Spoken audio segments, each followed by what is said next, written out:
Hello বন্ধুরা, আসসালামু আলাইকুম। কেমন আছেন সবাই? আশা করি সকলে খুবই ভালো আছেন এবং সুস্থ আছেন। সো আমরা একটা দুঃখের খবর কিন্তু অলরেডি পেয়ে গেছি সকলেই, যে আমরা কিন্তু যারা এসপিসিতে কাজ করি তারা কিন্তু অলরেডি সকলে জেনে গেছি যে এসপিসির যিনি সিইও বা ব্যবস্থাপনা পরিচালক আছেন তাকে কিন্তু ইতিমধ্যে গ্রেপ্তার করা হয়েছে। এই দুঃখের নিউজটা কিন্তু শোনার পর আমাদের সকলের মাথায় বাস ভেঙে পড়ার মতো একটা অবস্থা। এমনি দীর্ঘদিন যাবৎ এসপিসি আমাদের অনেক টাকা আটকিয়ে রেখেছে, আমাদেরকে পেমেন্ট করতেছে না, নানা রকম ভাবে হয়রানি করতেছে। তার ভেতর অবশেষে কিন্তু তাকে গ্রেফতার করা হলো। ঠিক আছে, সো আসলে তাকে কেন গ্রেফতার করা হয়েছে সেই সকল বিষয় আজকে বিস্তারিতভাবে আপনাদেরকে দেখিয়ে দেব সরাসরি। সো তার জন্য আজকে ভিডিও তৈরি করা। সো চলুন আপনাদেরকে দেখাই যে তাকে আসলে কেন গ্রেফতার করা হয়েছে।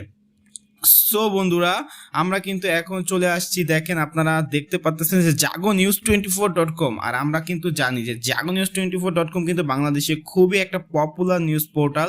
হ্যাঁ, তো সেই নিউজ পোর্টালে কিন্তু তারা একটা প্রতিবেদন ইতিমধ্যে কিন্তু তৈরি করে ফেলেছে। দেখেন, আপনারা যদি ডেটটা ফলো করেন তাহলে 3 অক্টোবর 2021, ওকে, মানে কালকে কিন্তু তারা গতকালকে কিন্তু তারা একটা প্রতিবেদন প্রকাশ করে ফেলেছেন। ওকে, আসলে সেখানে কি লিখেছেন আমরা একটু বিস্তারিত জানার চেষ্টা করি, তাহলে হয়তোবা বিষয়টা আপনাদেরকে ক্লিয়ার করা যাবে। এসপিসি ওয়ার্ল্ডের সিইও ও নিরাপদ শপের পরিচালক সহ গ্রেপ্তার 3।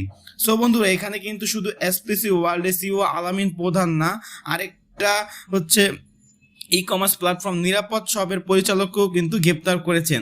হ্যাঁ, সো এখানে তারা কি লিখেছেন, অল্প কয়েক বছরের মধ্যে দেশের সবচেয়ে নামি দামি হাসপাতাল, মিল ফ্যাক্টরি, কারখানা, গার্মেন্টসের অংশীদারত্ব হবে আপনার। পাশাপাশি আসবে নগদ টাকা।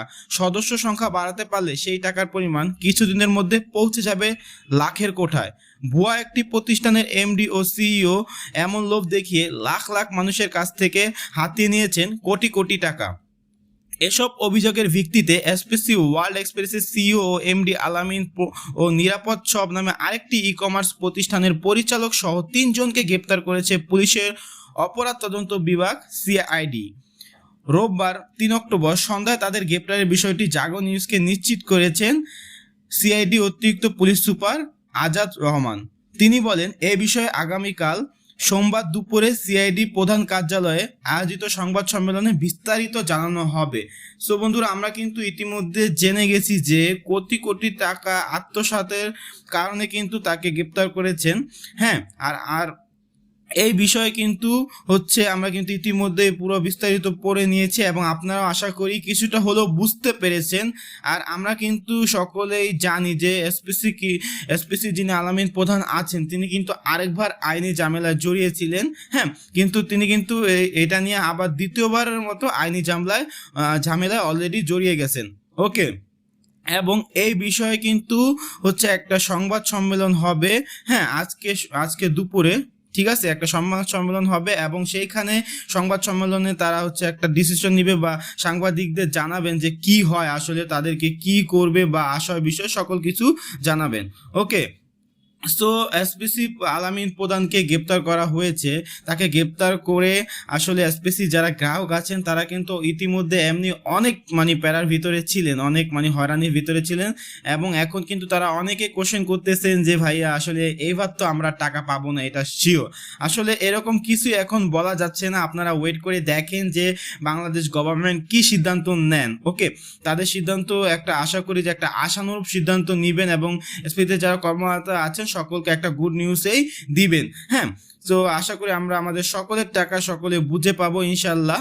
আর এই পরিস্থিতিতে কিন্তু আমরা কিন্তু সকলে জেনেছিলাম যে শত হয়রানির পর তারা কিন্তু 3 তারিখে কিন্তু আমাদেরকে টাকা দেওয়ার কথা ছিল। হ্যাঁ, 3 তারিখে কিন্তু সর্বশেষ একটা তারিখ ডিসিশন করেছিলেন, একটা ফাইনাল তারিখ ডিসিশন করেছেন, কিন্তু আমরা ইতিমধ্যে জানি যে কম বেশি সকলে 3 তারিখ অর্থাৎ গতকালও কিন্তু তারা কাউকে পেমেন্ট করে নাই। হ্যাঁ, সো এরকম বিষয়গুলো নিশ্চিত করেছেন এবং তার পরিপ্রেক্ষিতে কিন্তু অবশেষে তাকে গ্রেপ্তার করা হয়েছে এবং তাকে গ্রেপ্তার করাটা আপনার পক্ষে কতটুকু যৌক্তিক বলে মনে হয়েছে অবশ্যই নিচে কমেন্ট করে আপনার মূল্যবান মতামত জানিয়ে দিবেন।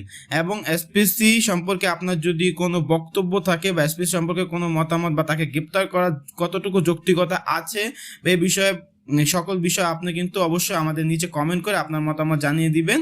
হ্যাঁ, সো আজকের ভিডিওটা এই পর্যন্তই, এবং দুপুরে দেখা যাক যে সংবাদ সম্মেলনে তারা কি বলে, এবং সেই নিয়েও ইনশাল্লাহ ভিডিও করার চেষ্টা থাকবে। সো আজকের ভিডিওটা এই পর্যন্তই, দেখা হবে নতুন কোনো ভিডিও আপডেট নিউজ নিয়ে। ততক্ষণ পর্যন্ত ভালো থাকবেন, সুস্থ থাকবেন। আল্লাহ হাফেজ, আসসালামু আলাইকুম।